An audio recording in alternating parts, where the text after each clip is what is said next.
ఏమైంది? నేను తాగుడు బంద్ చేస్తా లక్ష్మి. నిజమేనా? తాగవా అసలు? ఇంకా తాగను. అవును లక్ష్మి, ఈ తాగుడు అసలు మంచిది కాదు. నీ అవ్వ ఏడ తింటున్నాను ఏడమంటున్నాను ఏం తెలుస్తలేదు. మన అయితే బాబు తెలుపక తాగిండు.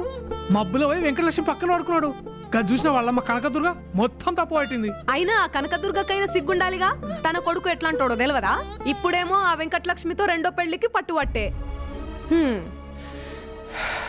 రాతనే లక్ష్మి, అంతా రాత. అట్లా రాసుంటే ఎవడేం చేస్తాడు? ఆయన మన తులసమ్మ ఏం చేస్తుందో ఏమో. ఇగో నువ్వు ఎవ్వరి విషయంలో ఉన్న ఫికర్ పడు, ఆ తులసి విషయంలో అస్సలు ఫికర్ పడకు. మస్తు హుషారైన పిల్ల ఆ పిల్ల. నువ్వు చూడు, ఆదిత్య బాబు ఏ తప్పు చేయలేదని అందరి ముందు ఆణి ముత్యంలా నిలబెడతా చూడు. అట్లానంటావా? చూద్దాం.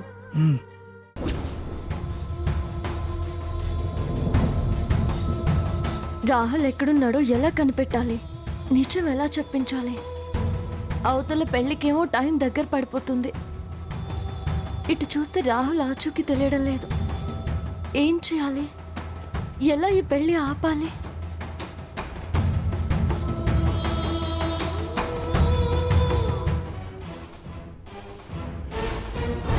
లక్ష్మిని నేను కిడ్నాప్ చేయలేదు. అయినా నాకు తెలియక అడుగుతున్నాను. మా రాహుల్ కూడా లేడు. దాన్ని కిడ్నాప్ చేసి నేనేం చేసుకుంటాను? పప్పులో వేసుకుంటానా? పచ్చడి పెట్టుకుంటానా? అదేదో నా చెవుల్లో పూలు పెట్టే మాటలు చెప్పింది. అది రాహుల్తో పెళ్లి జరపడానికే కిడ్నాప్ చేసుంటుంది. దానికి తప్ప లక్ష్మిని దాచాల్సిన అవసరం ఎవ్వరికీ లేదు. తేలుస్తాను. దాని సంగతి, ఆ తులసి సంగతి, ఆ రాహుల్ సంగతి నేనే తేలుస్తాను.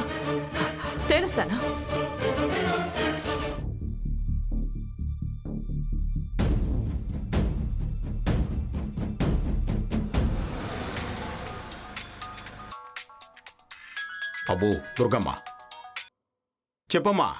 ఇండియాలో కూడా కరోనా బాగా వ్యాపిస్తోందంట. వ్యాక్సిన్ దొరికేదాకా చాలా జాగ్రత్తగా 1కి 4 సార్లు చేతులు శుభ్రం చేసుకుంటూ ఉండాలి. ఫోన్ చేసి ఏంటమ్మా నువ్వు చెప్పేది? మరి లేకపోతే ఏంటమ్మా అని అడుగుతావే. రాహుల్ దగ్గరికి వెళ్ళావా అని ఫోన్ చేశాను. ఇంకా లేదమ్మా, దగ్గరలో ఉన్నాను. ఇంకో 4-5 నిమిషాల్లో అక్కడ ఉంటా. అయితే అర్జెంటుగా నువ్వొక పని చెయ్యి. చెప్పు దుర్గమ్మా.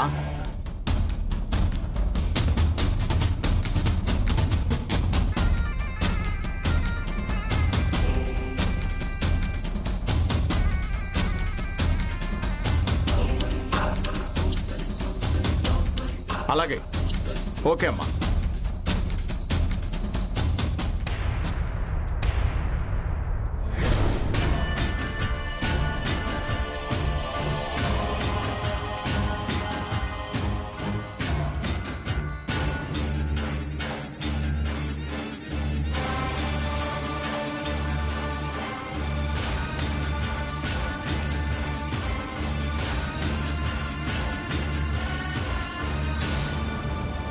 బాబు రాహుల్.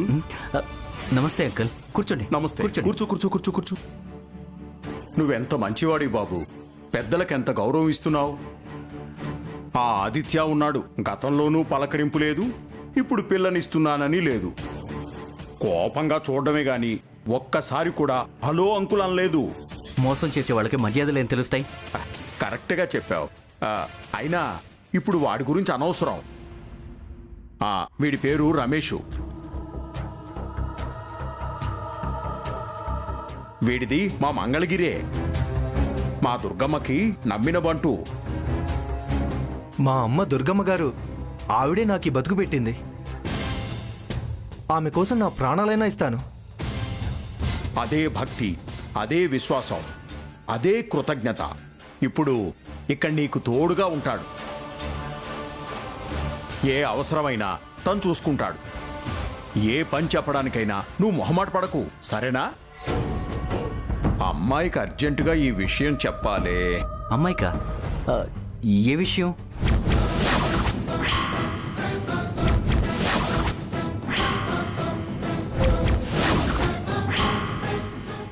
అమ్మాయి అంటే దుర్గమ్మ. వీడి విషయంలో. అయ్యో, నా ఫోన్ మర్చిపోయినట్టున్నానే. బాబు నీ ఫోను స్విచ్ ఆఫ్ చేసి పడేసా. అదేంటి స్విచ్ ఆఫ్ ఎందుకు చేసావు? అత్తయ్య మావయ్య మాట్లాడి ఇక్కడికి వస్తారేమో అని. ఆహాహాహా, ఏం కట్టుబాటు, ఏం మాట మీద నిలబడే తత్వం. నువ్వు గ్రేట్ బాబు. వాళ్ళు వెతకటం మానేశారా? మానేస్తే నువ్వు దాక్కోవడం ఎందుకు? ఆ తులసి విశ్వ ప్రయత్నం చేస్తోంది. ఇక పోలీసులైతే విశ్వం అంతా తిరుగుతున్నారు. అంకుల్, మా అత్తయ్య మావయ్య ఎలా ఉన్నారు? ఆ తులసి బాగానే ఎగేసి ఉంటుంది.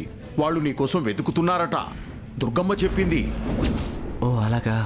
ఏమైనా ఈ ఒక్కరోజు తర్వాత నువ్వే వెళ్ళి వాళ్ళకి నచ్చ చెప్పొచ్చు. ఇక తులసికి సర్ది చెప్పొచ్చు. అంతా సక్రమంగా జరిగితే లక్ష్మిని నేనే పెళ్లి చేసుకునేవాడిని. నీకిస్తారు రా రంగమ్మ అని.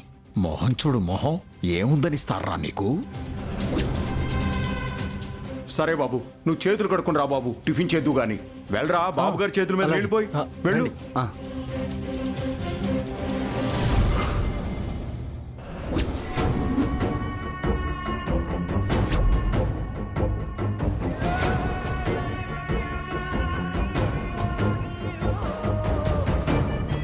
లక్ష్మి, నేను నీ పెళ్ళి ఆదిత్యతో చూడలేక హైదరాబాదు వెళ్ళిపోతున్నా.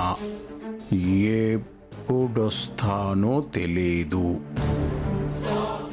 నువ్వెక్కడున్నా సంతోషంగా ఉండాలని నీ క్షేమం కోరుకుంటూనే ఉంటాను లక్ష్మి. ప్రేమ త్యాగానికి సిద్ధపడాలి అంటారు. మనస్ఫూర్తిగా ప్రేమించా, అందుకే వెళ్ళిపోతున్నాను. నీ రాహుల్.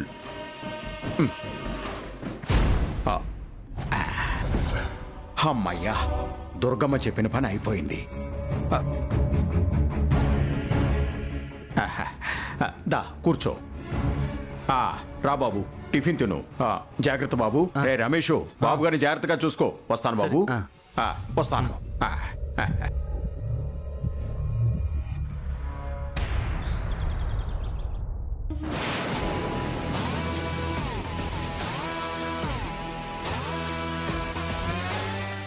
అటు చూడు.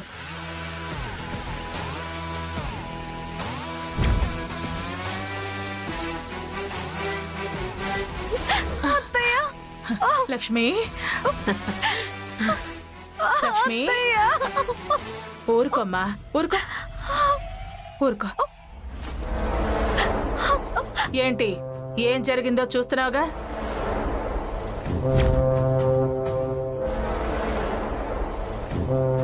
ఈ దుర్గకి ఒక్క ఆలోచన, అంచనా, ఆచరణ ఉంటుంది. దాక్షాయినే దాచేసిందా? అందుకే కదా ఇదొచ్చింది. దాంతో మనం ఏవి అనలేదుగా. ఇచ్చిన ఇన్ఫర్మేషన్ చాలు. అత్తయ్య, నాకు భయం వేస్తుంది. నేనుండగా నువ్వు భయపడితే అర్థమే ఉంది. అన్నింటికీ నేనున్నాను, ధైర్యంగా ఉండు. నీ పెళ్లి ఆదిత్యతో జరిపించి తీరుతాను. ఎంతమంది దాక్షాయనులు, 1000 మంది తులసులు వచ్చినా ఈ పెళ్లి మాత్రం ఆగదు, ఆపలేరు. సరేనా?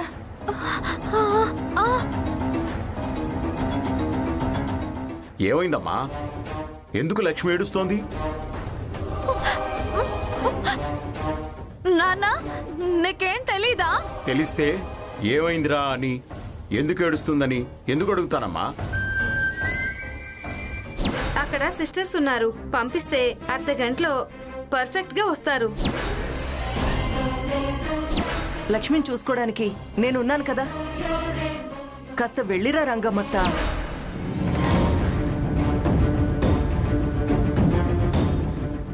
సిస్టర్స్, తనని తీసుకెళ్ళండి. ఓకే మేడం, పదండి.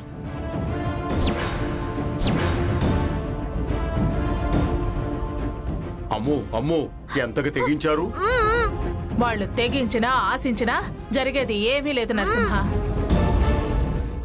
ఆ తులసి ఆడే నాటకాలు, కుట్రలు ఛేదించడానికి ఈ దుర్గ ఉంది. పెళ్ళాపాలని చాలా ప్రయత్నాలు చేస్తున్నారమ్మా. ఎన్ని ప్రయత్నాలు చేసినా ఆయాసం, ప్రయాసం తప్ప ఫలితం ఏమీ ఉండదు.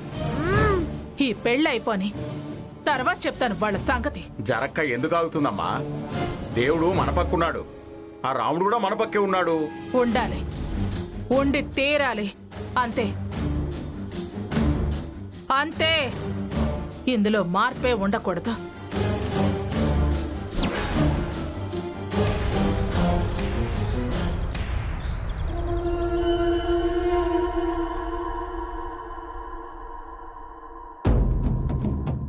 అది రేంజ్ అంటే. వచ్చిన పని చెప్పు దుర్గమ్మ. ఇందాక నా అనుభవం ఎంచావు కదా, అందుకే నేను అన్నాను.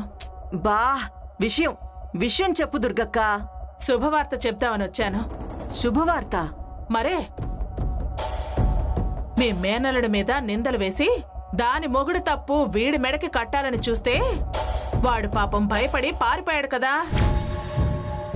మీరేమో ప్రేమతో వెతుకుతున్నారు, ఆ తులసేమో వాణ్ణి బలివ్వాలని పోలీసులకి పుర్రెక్కించి వెతికిస్తూ ఉంది.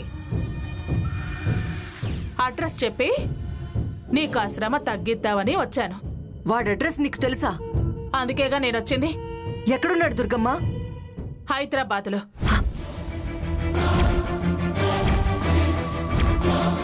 హైదరాబాద్లోనా? నీకెలా తెలుసు? అంజన వేసి చూశాను. జోకులు వేకు దుర్గమ్మ. వాడు నీ సుఖమే నేను కోరుకున్నా, అందుకే నేను వెళుతున్నా అని లక్ష్మికి మెసేజ్ పెట్టాడు. అందులో హైదరాబాద్ వెళుతున్నాను అని, ఎప్పుడు వచ్చేది చెప్పలేను అని మెసేజ్ పెట్టాడు. నిజమా? ఇలా అడుగుతావని నాకు తెలుసు, అందుకే నీ ఫోన్కి నేను మెసేజ్ని ఫార్వర్డ్ చేశాను. ఇంకా నేను తలపెట్టిన పెళ్లికి ఎలాంటి టోకా లేదు.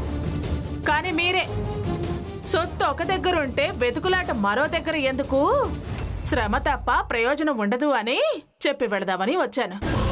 చూడు చూడు,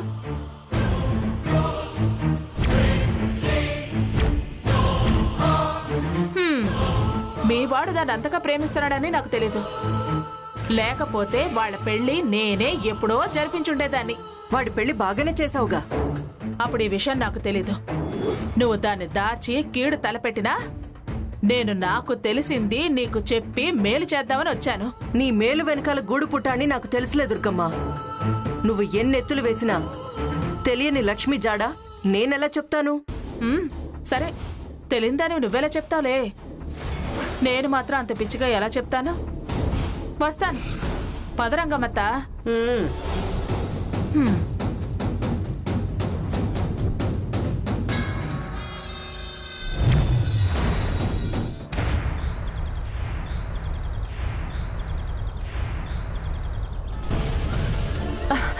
ప్రియా, రాధాక్షయిని, వాడి గురించి ఏమైనా తెలిసిందా? అది చెప్పడానికే వచ్చాను. అవునా? ఎక్కడున్నాడు? ఏంటి? హైదరాబాద్లో ఉన్నాడంట. హైదరాబాద్లోనా? ఫోన్ చేశాడా? రమ్మని చెప్పాడా? ఏమన్నాడు? వాడు నాతో మాట్లాడలేదు, ఉన్నాడని తెలిసింది. మరి ఎలా తెలిసింది? ఎవరు చెప్పారు? దుర్గమ్మ.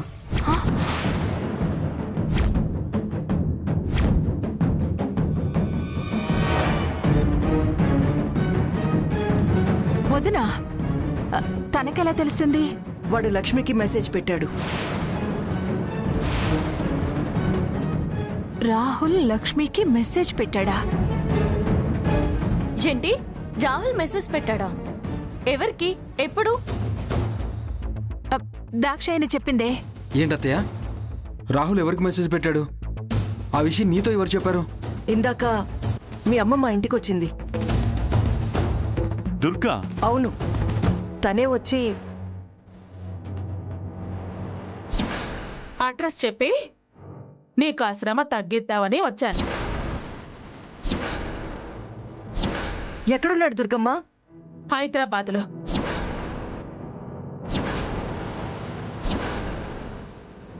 లక్ష్మికి మెసేజ్ పెట్టాడు, అందులో హైదరాబాద్ వెళుతున్నాను అని.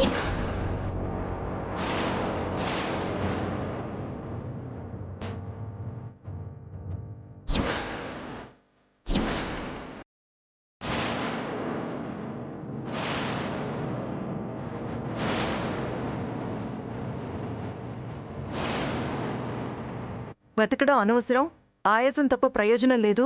వాడొచ్చిన పెళ్ళి ఆగదని హెచ్చరించి వెళ్ళింది. దీన్ని బట్టి నీకేమనిపిస్తుంది మామయ్య? కోవర్ట్ ప్లాన్ అనిపిస్తుందమ్మా. Covert plan. ఎస్, నువ్వు 100% కరెక్ట్ మామయ్య. కోవర్ట్ ప్లాన్ అంటే ఏంటన్నయ్య? నన్ను ఈ ఊళ్ళో రాహుల్ కోసం వెతకుండా చేయడం. అందుకనే అత్తయ్య ప్రత్యేకంగా ఆంటీ ఇంటికి వెళ్ళి మరి మనకి విషయం తెలిసేలా చేసింది. మన నిజంగానే వాడు హైదరాబాద్లో ఉన్నాడని నమ్మేసి ఇక్కడ వదిలేసి అక్కడ వెతకడం మొదలు పెడితే వాడు దొరకడు. ఇక్కడ అత్తయ్య అనుకున్నట్టు పెళ్లి జరిపించేయొచ్చని అత్తయ్య అలా ఆలోచించింది. నిజమే, దాని ప్లాన్ అదే. అత్తయ్య ఏదో చేయబోయి తనకు తెలియకుండానే మనకి ఈ విషయం చెప్పి మేలు చేసింది. మేలు చేయడం ఏంటే? అవునమ్మా, వాడు ఈ ఊర్లోనే ఉన్నాడని అర్థం కావడం లేదా వెతికితే దొరుకుతాడన్న భయంతోనూ మనల్ని హైదరాబాద్ అంటూ దారి మళ్లించాలని చూడటం అసలు పథకం.